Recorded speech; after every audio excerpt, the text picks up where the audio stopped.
G Sukumaran നായർക്കെതിരെയാണ് BJP. എന്ന തരത്തിലുള്ള വാർത്തകൾ വസ്തുതാ വിരുദ്ധമെന്ന് ബി.ജെ.പി. സംസ്ഥാന അധ്യക്ഷൻ രാജീവ് ചന്ദ്രശേഖർ.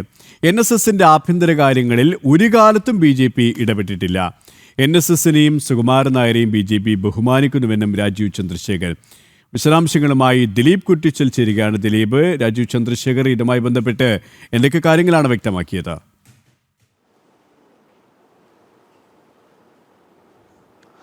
സുരേഷ്, നിലവിൽ എന്തായാലും NSSനെതിരെയാണ് BJP എന്ന രീതിയിലുള്ള ഒരു പ്രചരണം ശക്തമായിരിക്കുകയാണ്. ആ ഒരു പശ്ചാത്തലത്തിലാണ് BJPയുടെ സംസ്ഥാന അധ്യക്ഷനായ രാജീവ് ചന്ദ്രശേഖർ വ്യക്തമായിരിക്കുന്നത്. ഒരിക്കലും NSSന് എതിരെയല്ല BJP എന്നും അതോടൊപ്പം തന്നെ NSS ജനറൽ സെക്രട്ടറിയായ സുകുമാരൻ നായരുമായിട്ട് വ്യക്തിബന്ധം ഉണ്ട് എന്നും ഇതുവരെ BJP ഒരു തരത്തിലും NSSന്റെ ആഭ്യന്തര വിഷയത്തിൽ ഇടപെടാൻ വന്നിട്ടില്ല എന്നടക്കമുള്ള കാര്യങ്ങൾ അദ്ദേഹം എണ്ണി പറഞ്ഞുകൊണ്ടാണ് ഇതിനെതിരെ ശക്തമായി പ്രതിരോധം തീർത്തിരിക്കുന്നത്. പ്രത്യേകിച്ച് നമുക്കറിയാം, ഈ 2 ദിവസങ്ങളിലായി BJPക്കെതിരെ NSSനെതിരെ BJP പ്രവർത്തിക്കുന്നു എന്നടക്കമുള്ള കാര്യങ്ങൾ സോഷ്യൽ മീഡിയയിലും അതുപോലെ തന്നെ മറ്റു ചില ദൃശ്യമാധ്യമങ്ങളിലും ഇത്തരത്തിൽ വാർത്ത പ്രചരിക്കുന്നുണ്ട്. ആ ഒരു പശ്ചാത്തലത്തിലാണ് അദ്ദേഹം വളരെ വ്യക്തമായി തന്നെ നിലപാട് വ്യക്തമാക്കിയിരിക്കുന്നത്. പ്രത്യേകിച്ച് BJPക്കോ അതോടൊപ്പം തന്നെ മറ്റു ഏതെങ്കിലും നേതാക്കൾക്കോ NSSുമായി യാതൊരുവിധ അഭിപ്രായ ഭിന്നത ഇല്ല എന്നും അതോടൊപ്പം തന്നെ NSS ജനറൽ സെക്രട്ടറിയായ ജി സുകുമാരൻ നായരുമായിട്ട് എല്ലാ നേതാക്കൾക്കും വളരെയധികം വ്യക്തിബന്ധമുണ്ട് എന്നടക്കമുള്ള കാര്യങ്ങളാണ് അദ്ദേഹം വ്യക്തമാക്കിയിരിക്കുന്നത്. എന്തായാലും